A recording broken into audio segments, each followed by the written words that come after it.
పెద్ద హాస్పిటల్ లా ఉంది. అంతా బిల్డప్ సార్. కారులో వస్తే నడిచెళ్లాల్సిందే. అదేంటి అంత సూపర్ ట్రీట్మెంట్? అదేం కాదు, పెద్ద బిల్లు వస్తుంది, అది కట్టాలంటే కారమాలుగా. సార్ నేను ఎంత ఆలోచించినా నాకు విషయం అర్థం కావట్లేదు. హాస్పిటల్లో ఎందుకు హెచ్ఆర్ సెక్షన్? రే హెచ్ఆర్ కాదు, హెచ్ఆర్, హ్యూమన్ రిసోర్సెస్. ఏంటది? Human resources. చూడు, హ్యూమన్ రిసోర్సెస్. మనకు రాదులే. హలో, ఎవరు? Good morning. Good morning. నాకొక ఉద్యోగం కావాలి. ఉద్యోగమా? ఎస్. ఫస్ట్ అప్లికేషన్ ఇవ్వాలి. వేకెన్సీ ఉన్నప్పుడు ఇంటర్వ్యూకి పిలుస్తాం. జనరల్ గా అదే ప్రొసీజర్, తెలుసుగా? అవన్నీ నాకు తెలుసు. కావ్య కదా మీ పేరు? అయితే మరేం లేదు, మీ పేరు బాగుందని చెప్పబోయాను. అసలు మీకేం కావాలి?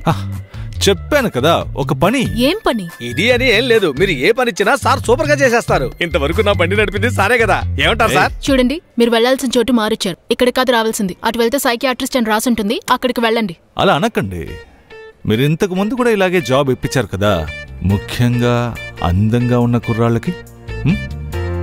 జ్ఞాపకం లేదా? అతని పేరు డాక్టర్ అజయ్. అసలు ఎవరు మీరు? పోలీసులం.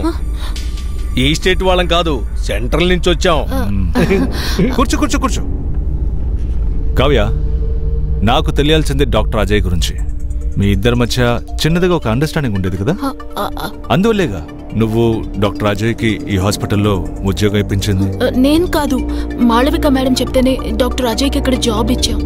కావ్య ప్లీజ్. బాండ్ మీద సైన్ చేసి అది పూర్తవక ముందే వెళ్ళిపోతానంటే నేనేం చేయగలను? కావాలంటే నువ్వే వెళ్ళి ఎండి వరుణ్ అడుగు. అయ్యో భగవంతుడా, వద్దు. ఆ మన్మథ పుత్రుడికి చెప్పడం కంటే ట్రైన్ కింద తల పెట్టడమే బెటర్. నాన్న, ఈయనింకో తలనొప్పి.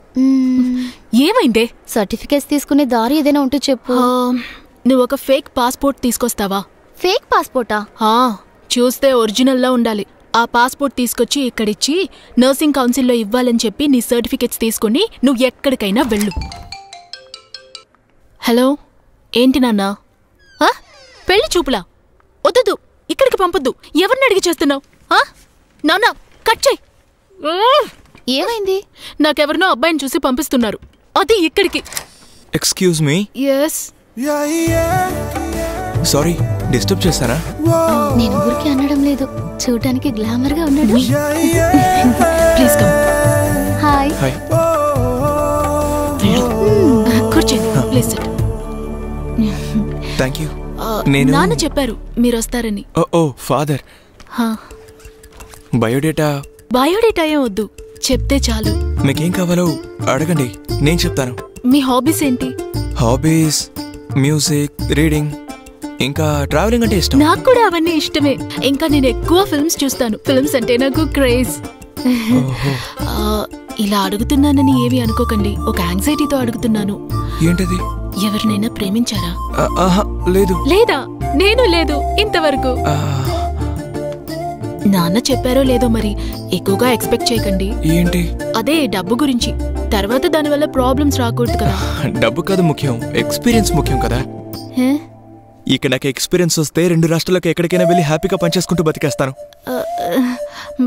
అదే మీకు నచ్చితే ఎక్కడికి వెళ్ళను, ఇక్కడే ఉంటాను. హాయ్ కావ్య. మీ నాన్న చెప్పుంటారే, వెయిట్ చేసి చేసి బోర్ కొట్టిందా? కొంచెం బిజీగా ఉన్నాను అందువల్లే. కావ్య, నువ్వు నాకు ముందే తెలుసు. నేను ఇప్పుడు ఫ్రీనే, కావాలంటే అలా బయటికి వెళ్ళొద్దాం. ఓ ఐస్ క్రీమ్, కాఫీ లేదా సినిమా, ఎనీథింగ్. లేవరా లేవరా? నేను లేవమంది నిన్ను రా. అవునా, నిన్నే కొట్టానంటే మొహం పచ్చడైపోద్ది. బేబీ అంటావు, మొహం పగిలిపోద్ది. కోతి మొహం. వెళ్ళు. ఎందుకు ఇలా తిడుతుంది? Thank you madam. ఎంతైనా పెళ్లి చూపులకు వచ్చిన వాడిని అంత ఘోరంగా తిట్టి పంపిస్తారా? నాకు మీ మీద వచ్చిన కోపాన్ని అతని మీద తీర్చుకున్నా. పాపం, అతనికి ఏ పెళ్లి చూపులకి వెళ్ళడనుకుంటా. మంచి స్టాండర్డ్ తిట్లు. ఏ స్కూల్లో నేర్చుకున్నారు? ఈ హాస్పిటల్లో ఉద్యోగం చేయాలంటే డెఫినెట్ గా అవన్నీ నేర్చుకోవాలి. అదిగో ఆ కార్నర్ లో ఉన్నదే ఎండి రూమ్. నువ్వు యూజ్ చేసే షాంపూ బ్రాండ్ నేను స్మెల్ చేసి చెప్పనా? Excuse me sir. కావ్య, లోపలికి రా. వాణి, నువ్వు కొంచెం. ఎవరితను? ఇతను డాక్టర్ అజయ్, మేడం పంపించారు. Ma'am. Oh doctor Ajay, sit sit sit sit. Vani, నేను చెప్పినట్టు ఆ పని. కూర్చో కావ్య. ఇట్స్ ఓకే సార్, నేను నుంచుంటానులే. డాక్టర్ అజయ్. అజయ్ కార్డియాకే కావాలని స్పెషల్ గా అడిగారు కదా? అవునవును. మన cardiac surgeon doctor VK Madhavan sir కొంచెం స్ట్రిక్ట్. ఈ రికమెండేషన్ క్యాండిడేట్స్ అంటే ఆయనకి నచ్చదు. అయినా నేను చెప్పేశానులేండి, వెళ్ళి కలవండి. కావ్య, డాక్టర్ అజయ్ ని మన డాక్టర్ మాధవన్ గారికి పరిచయం చేయి. నేను చెప్పానని చెప్పు. ఓకే ఓకే, వెళ్ళండి. కావ్య, నెక్స్ట్ వీక్ మలేషియాలో మెడికల్ కాన్ఫరెన్స్ ఉంది, నువ్వు కూడా రావాల్సి ఉంటుంది. అయ్యో సార్, నాకు పాస్పోర్ట్ లేదు. పాస్పోర్ట్ లేదా? లేదు సార్. అయ్యో, అది కూడా లేకపోతే ఎలా? తీసుకుంటాను సార్. సరే వెళ్ళు. ఓకే రండి. వాణి, నీకు పాస్పోర్ట్ ఉంది కదా? ఓకే. వాణి, ఓకే. హలో కావ్య గారు, ఒక డౌట్. ఏంటి? ఒక్క నిమిషం కూడా ఆలోచించకుండా అబద్ధం అలా ఎలా చెప్పగలిగారు? నాకు చెప్పరా? పాస్పోర్ట్ విషయమా? అది నాలాంటి షార్ప్ గర్ల్స్ కుండే ప్రత్యేకమైన టాలెంట్. ప్రమాదాలని ముందే పసిగట్టగలిగే మూడో నేత్రం. ఈయన కొంచెం పర్వాలేదు. సరే, మనం ఇప్పుడు పులి గుహలోకి వెళ్తున్నాం. అప్పుడప్పుడు గాండ్రింపులు వినిపిస్తుంటాయి, భయపడకూడదు. భగవంతుడా, I won't tolerate such things here. How could you? You irresponsible idiots! Don't you have any manners? Room లోకి వచ్చే ముందు డోర్ కొట్టి రావాలన్న జ్ఞానం లేదా? You stupid idiot! Doctor Ajay MD me room కి తీసుకువెళ్ళమంటే తీసుకొచ్చాను. నేను డోర్ నాక్ చేసి వచ్చాను. మీరు వినిపించలేదు. Don't cry. I say don't cry. ఇంకా ఎందుకు నిలబడ్డా? పో ఇక్కడి నుంచి. నువ్వెక్కడికి వెళ్తున్నావు? అది మీరే చెప్పారు కదా. Come here. డాక్టర్ అజయ్, నాకు రికమెండేషన్ లో వచ్చేవాళ్ళంటే అస్సలు ఇష్టం ఉండదు. ఇన్ మై ఎక్స్పీరియన్స్ అలా వచ్చే వాళ్ళకి అస్సలు ఏ పని తెలీదు. 2 వారాలే టైం, సరిగ్గా లేకపోతే పంపేస్తా. You got me doctor Ajay? yes sir. సోమవారం వచ్చే వెళ్ళి డాక్టర్ వినోద్ కలు.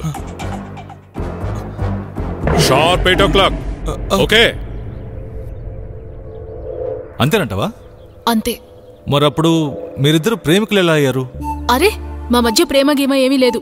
హలో, లాయర్లకి డాక్టర్లకి అబద్ధాలు చెప్పుకోవచ్చు, కానీ పోలీసులకు కాదు. అది మా లాంటి కేంద్రం నుంచి వచ్చిన వాళ్ళకి. ఎవరు ఇక్కడ పోలీసులు? మీరే కదా పోలీసు. ఆంధ్ర పోలీసులు అంటే ఆవిడ నిజం చెప్పదండి, సెంట్రల్ పోలీసులు అంటేనే నిజం చెప్తుంది. మీ స్టైల్లో అడగండి సార్, నిజం అదే బయటకు వస్తుంది. నాకు తెలిసి ఎలా అడగాలో. అన్నట్టు కావ్య, ఎప్పటి నుంచి మీ ఇద్దరి మధ్య ఇష్టం ఏర్పడింది? వాణి, డాక్టర్ అజయ్ ని చూసావా? ఎందుకు? తనతో ఒక అఫీషియల్ మ్యాటర్ మాట్లాడాలి. అతను నా క్యాబిన్ లో ఉన్నాడు. ఏమిటి, నీ క్యాబిన్ లోనా? దేనికి? భయపడకు, అతను నేను చేయలేదులే.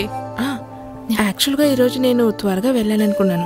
అప్పుడే డాక్టర్ వికే సార్ గారి ఫైల్ ఒకటి అర్జెంట్ గా టైప్ చేయాలని డాక్టర్ అజయ్ నా క్యాబిన్ కు వచ్చారు. నా ప్లాన్ మొత్తం నాశనం అవుతుందని బాధపడగానే నాకు సహాయం చేయడం కోసం ఆయనే స్వయంగా టైప్ చేసుకుంటున్నారు. ఓ అలాగా. అయినా నువ్వు మిస్ అయితే బాధపడేంతగా ఏంటా ప్లాన్? ఏదో ఉందిలే, నా ఫ్రెండ్ వెయిట్ చేస్తున్నాడు. ఫ్రెండా లేక? అసూయపడే లాభం లేదమ్ముడు, దేనికైనా యోగం ఉండాలి.